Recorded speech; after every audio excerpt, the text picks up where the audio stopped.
Welcome back to part 3, the last episode in our Holistic Health Blissipline series with my dear friend and holistic health coach, Emma Bliss. If you didn't listen to part 1 and 2, do yourself a favor, hit that pause button and go listen to them first. I hope that you're learning as much as I did. In part 1, Emma walked us through what iridology and sclerology are and how she uses both in her practice to help her clients use their body's natural healing systems to get back into optimal health. She also taught us about the doctrine of signatures, which, spoiler alert, did you know that there are some natural foods out there that are in the shape of the body part that they actually help? And in part 2, Emma talked to us all about the toxins we're exposed to on a daily basis and what we can do to help detox our environment. She also walked us through the 7 molecules in our body and what you can do to help support each of them to make your lives more blissful. Another spoiler alert, if you didn't listen to part 2 yet, is my favorite molecule is the gamma one.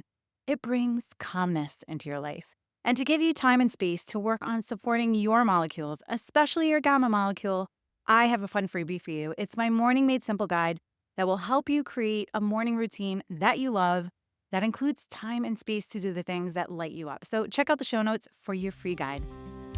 Are you feeling overwhelmed trying to juggle all the many hats you wear as a working mom?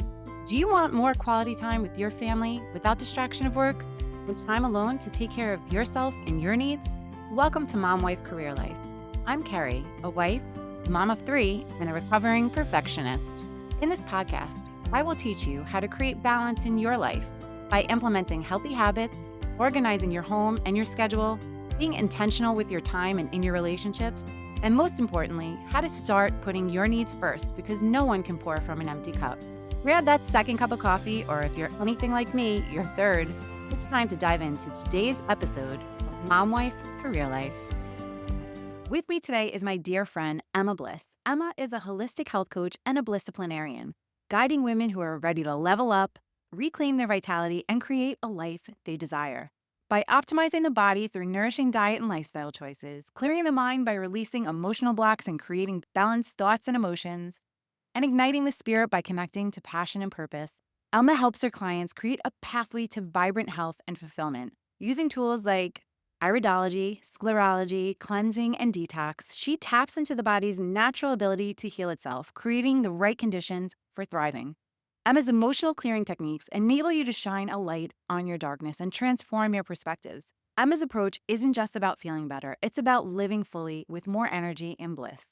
Whether one-on-one or group coaching, she helps women reclaim their vitality, add more years to their lives, and embrace the wisdom of divine nature both within themselves and the universe.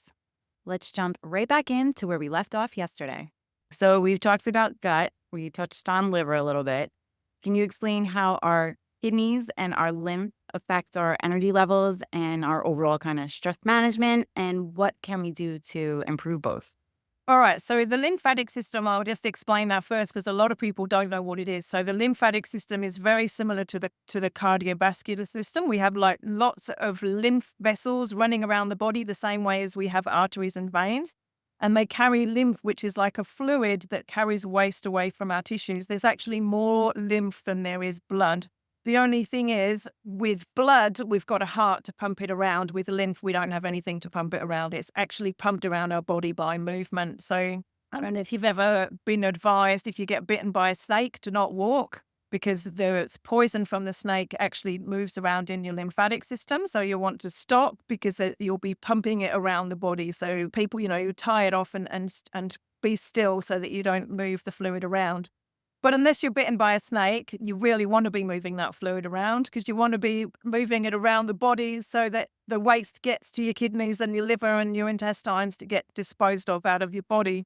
So yeah, the best way to get your lymph moving is to actually move your body, to do exercise. Walking is brilliant because your calf muscles are like the best pump for the lymph. And the kidneys, drink water. So we talked about drinking water again to help the digestive system, but obviously the kidneys really need water. They filter waste from the blood. They support our adrenal health. So the adrenal glands sit right on top of the kidneys. So yeah, having plenty of water to support the kidneys is really good. How much water? There's lots of different answers to this, but I think if you're eating a diet of lots of fruits and vegetables, then those fruits and vegetables have got water in them. It's very different to if you're eating a diet with lots of dry processed food. So if you're eating lots of fruits and vegetables, a couple of liters of water a day is really good. If you're eating lots of dry foods, then you need to eat more. If you're drinking alcohol, you need to drink more. Coffee and tea are dehydrating, so they don't count. I think, water, a herbal tea with no caffeine, you can count that, but coffee and tea, no, and alcohol, no, double your water. Eating a balanced diet. So there's foods that support the kidneys are like greens and berries and those kind of things, and kidney beans, actually. Going back to that doctrine of signatures, kidney beans, very good for the kidney. So is cucumber and parsley. So regular exercise. So moving regularly, regular exercise really helps the lymphatic flow. So rebounding is a really good one. Jumping on a mini trampoline or jumping on the kids' trampoline. As long as you have the pelvic floor to I lost that pelvic floor control after the second kid, so no jumping for me.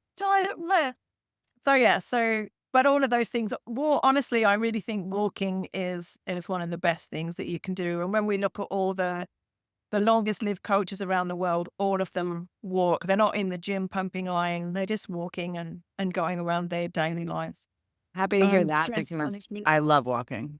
So Yeah. I checked that box.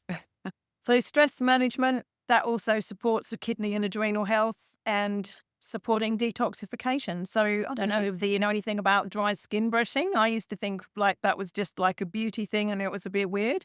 But our lymphatic system actually sits just under the surface of our skin. So if we brush our skin, I have actually got something on my website about how to dry skin brush, but before you get in the shower, you can just brush with a brush and move the lymph, and that kind of helps it to get flowing. Also exfoliates your skin, which is really good. Oh, saunas. I haven't talked about saunas and massages. You can have lymphatic drainage as well. They will all help. Wow. I think I'm going to have to check out this brushing and add that to my morning routine. Sounds very nice. It's good. I often forget. It's good to do it before you get in the shower or even in the shower, especially when you haven't done it for a while. You'll have lots of dry skin come off. So if you do it in the shower, then you wash all that skin down the shower and you'd save the job. But, don't want to have to vacuum the skin off the floor and you can just wash it down the shower. All right. So I'm adding rushing on my shower and the last 20 seconds, running it to the cold. I'm going to try that tomorrow. I'll probably hate it because I love my shower. It's really hot. But it's so interesting. I see the cold plunges or the ice plunges and I'm like, how do people do that? Still takes me a half hour to get in the ocean or a pool. I've gotten better at a pool. Now I just jump in, but that just started in the past year. But I'm the type of person that I'm like, I go in 1 more inch and I let my body regulate to the temperature and then go in a little bit more. And so I want to get over that. So I will try it tomorrow. I'll let everyone know how it goes. And so wish me luck.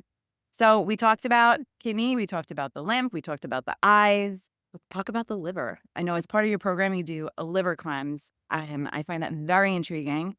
What are some safe things we can do at home to kind of keep our livers healthy besides giving the alcohol? I know that's definitely the top of the list. You can limit alcohol. You don't necessarily have to give it up. As I was saying to you before we started, I have chosen to give it up completely for my own personal reasons, but you don't have to give it up completely. You can just limit it. And when you do drink, make sure that you are drinking plenty of water as well. But in terms of the foods, leafy greens like spinach and kale, they help to neutralize heavy metals and they also help with toxins. So our liver is where most of our detoxification takes place and we can give it the nutrients that it needs. So there's certain enzymes that the liver makes that breaks down those toxins. It balances our hormones, turns bad estrogen into good estrogen, all of those things. But it needs certain enzymes to do that. And we can feed it the foods that help it to make those enzymes. So when your grandma said, eat your greens, she knew what she was talking about. Leafy greens, cruciferous vegetables like broccoli, cauliflower, Brussels sprouts, all of those kind of things, they support the liver to create all these enzymes. Garlic and onions, they're really good, rich in sulfur, which aids detoxification. Beets and carrots, they have a lot of antioxidants that promote liver health. Berries and citrus fruits, they have a lot of vitamin C and antioxidants, and that actually supports the detoxification. So it helps to recycle those detoxification chemicals around so that they can do their job over and over again. Drinking water obviously helps to flush out the toxins. We've talked about that. Alcohol, we've already talked about. Limiting our processed foods. So if we limit our processed foods, then we're limiting those toxic chemicals and the toxic load. So that enables our liver to function a lot better. Healthy fats are actually really good for the liver. So there's a lot of, debates on whether fat's good for you or bad for you, but avocados, nuts and seeds, olive oils, they all have healthy fats that support the liver cells and the membranes. There are some herbs that we can use. So milk thistle is really well known for helping the liver. So is dandelion and turmeric. And exercise again. So just regular movement, it increases the circulation, which supports the detox, and sleep. So our liver actually works its best during the night. I think it's between about 2 o'clock and 4 o'clock. So having really good sleep so that the liver can do its detoxification while we're resting is really good. The detoxing can seem very overwhelming, especially for busy moms. It's like another thing that they have to put in their schedule, another thing that they have to think about, another thing that just takes time. How do you help busy moms incorporate detox practices into their lives without adding extra stress? Well, the first step is to stop putting the toxins in. So get the Yucca app, take it shopping and change what you put in your face and on your skin. And just doing that will make a massive difference. So as we stop adding to the toxic load, your body is going to start dealing with the toxins it's accumulated before. So it's going to detox itself given the right conditions. So if you just stop adding to it, that's a great start, So speaking of the skin, which we've mentioned a couple of times, but haven't really talked about it as a detoxification organ. So it's our largest organ. It's the largest organ of the body. As soon as we put something on our skin, it's in our blood and circulating around our system. But also it's a great way to detox. So if you're exercising and you're sweating, then you're detoxing. If you sit in a sauna or a steam room or any of those things to support sweating, then that's also going to help to detox. And hopefully it's relaxing too. So maybe your exercise was stress relief and you're detoxing at the same time. It's not an extra task. You talk about habit stacking and all of those things. You can do them both at once. Another thing, a really good way is to lay in the sun. So I find that actually quite nice. We all need more sun. We've gone a bit crazy with sun safety over the last few years, and as a result, we're actually now, even in Australia, everybody's low in vitamin D because we're like, oh, scared of the sun, put on your hat, put on your clothes, put on your sunscreen. But we need more. We need sun. It's essential for our immune health. And I'm not suggesting you burn, so don't go and fry yourself. But what I would say to my clients is start with 5 minutes of laying in the sun. And if you haven't burned, next time do 6 minutes. And work up to 15 minutes. And that will, laying in the sun makes you feel good and boost your vitamin D, but it'll also make you sweat. And that's another detoxification process. So, you can sweat and you can lay in the sun and you can relax and you can be in the sauna. So it's not an extra task. It's just doing something that's supporting your relaxation and well-being and detoxification at the same time. Another way that we haven't talked about to eliminate is through our breath as well. So as we breathe out, we actually eliminate toxins in our breath. So taking some deep breaths. Now, a lot of us, when we're busy or we're stressed, we don't take deep breaths.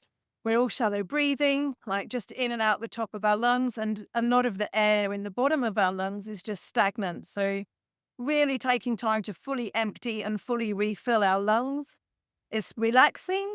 It calms the nervous system and it's detoxifying.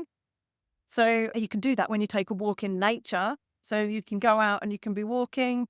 Just being in nature is amazing for the body. You'll have fresh, clean air coming in. You'll be moving your lymph at the same time. So we can multitask and habit stack with relaxation and detoxification processes too.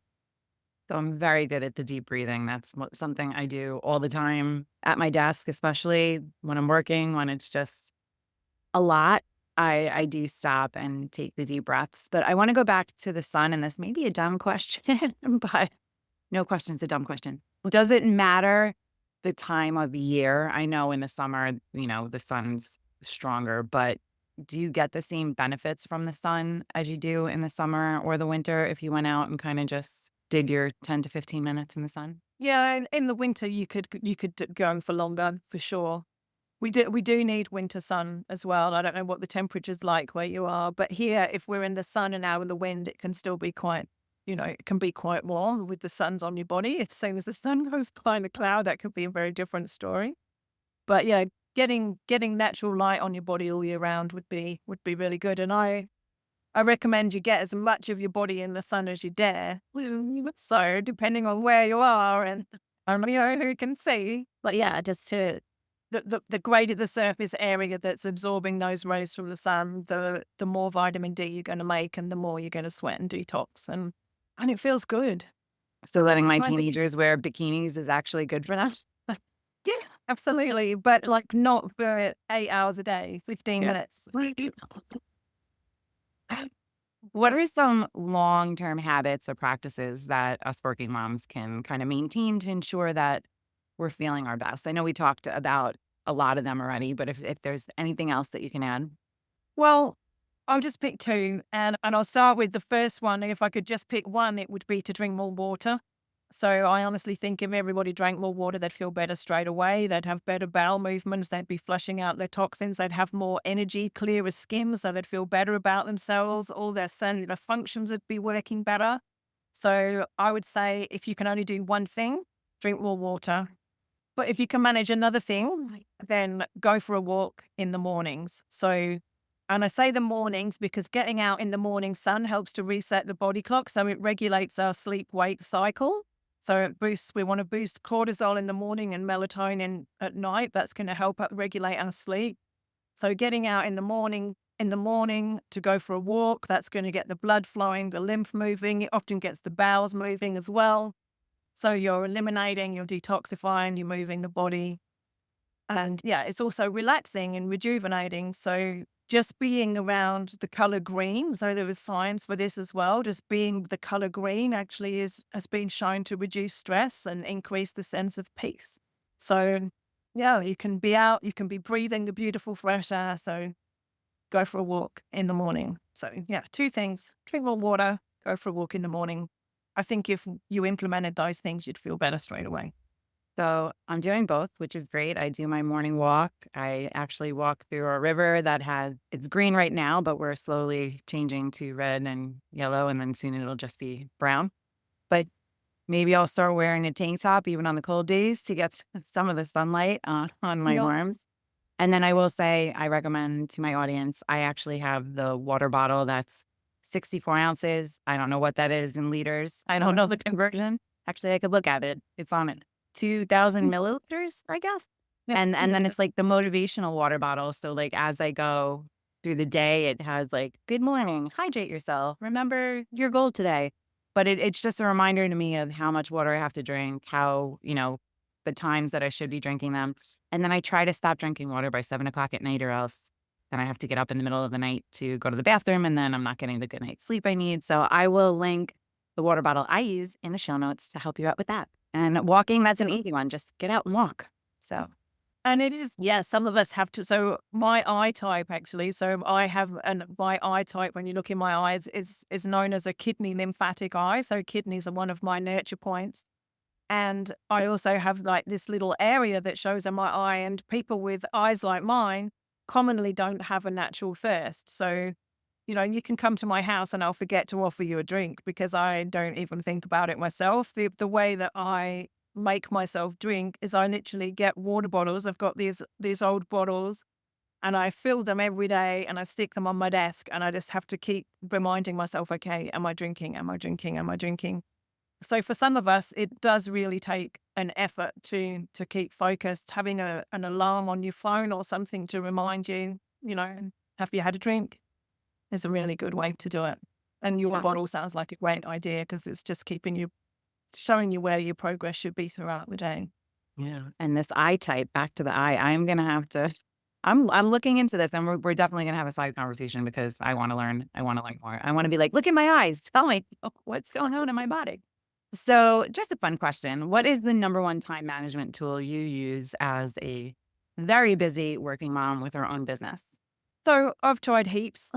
I've tried heaps of things, and I've tried like loads of electronic online scheduling apps, and they all look like they're really good. But what works best for me is the really basic stuff. So I did mention before, I have a pen and paper and a list of things. and I am really motivated by crossing things off the list. I just get so much pleasure from crossing things off. And it means I've always got a list in front of me. I know exactly what I've got to do. And so if I've got a minute, I don't like waste it. I can just look at my list and go, oh, I can get that one done. I can get that one done. So that is one thing. And I also, I know you asked for one. I've got two. Oh, share away. Sorry about that. But the other one is a sand timer. So I've actually got two sand timers. I've got one that's for 15 minutes and one that's for 30 minutes. And I set them when I've got a task that needs me to focus. Or do you know how, like, if I've got 2 hours, I can spend 2 hours on a task, or maybe I can spend 2 hours and still not get it done. But I can give myself 30 minutes and smash it out. So I do find that when I have one of them, it helps me to focus. And I use the sand timer because if I use my phone, I know you've got a timer on your phone, but then I'll pick up my phone to go and set the timer and it says, oh, I've got a notification. Oh, I've got another notification. Oh, there's an email from so-and-so. Oh, what's that? And before I know it, like my half an hour's gone looking at all the things on my phone. So I'm so much better off leaving my phone away and just turning a sand timer upside down and getting focused. I love that. I actually have a sand timer that I use in my Reiki room when I do Reiki sessions. And I flip it, and it's more calming than that annoying noise that goes off when I have a client or someone nice and relaxed.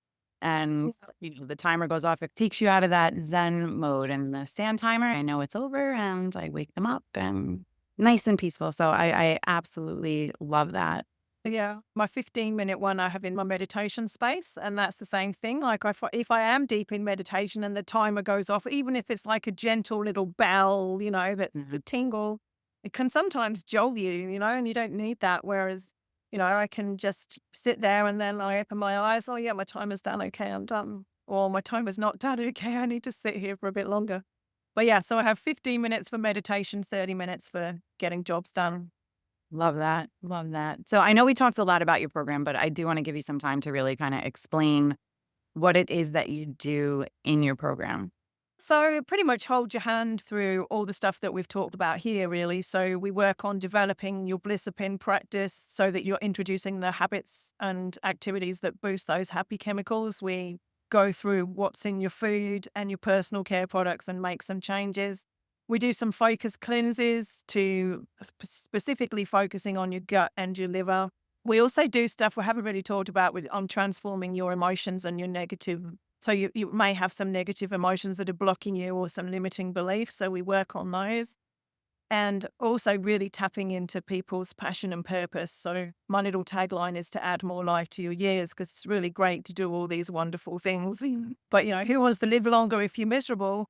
And the other thing that I've really found as I've worked with people over time is, you can drink all the green juices in the world, but unless you actually work on changing those limiting beliefs and healing those emotional things that are holding you back, then you're just going to end up, back where you were. So yeah, we do work on those negative emotions and tapping into your passion and purpose so you can create a vision for your own long, happy, blissful life. And just talking about this, I know you're in the US. I am more than happy to run a group program at a time that suits US hours. We're catching up here. We're 12 hours different, you and I, and that's, morning for you, evening for me, or other way around works really well. So I'm more than happy whenever I set up a group program, I work with the clients that are on that particular program to find a time that suits people. So I'm more than happy to do that if you do have people that are interested. Well, I'm interested. So if you do a US program, I'm all in, especially the whole eye piece. I'm so intrigued on that. So I know you have a nice little freebie for my audience. If you want to kind of tell us what that is.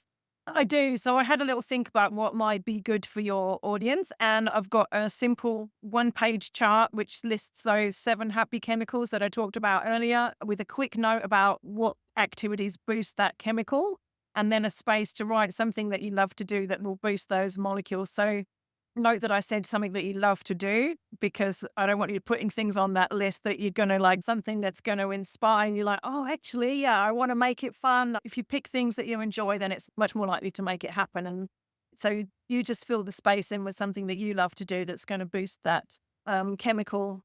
And they're all really quick and simple things to do. So we talked about it before, it's as simple as hugging someone or patting your dog.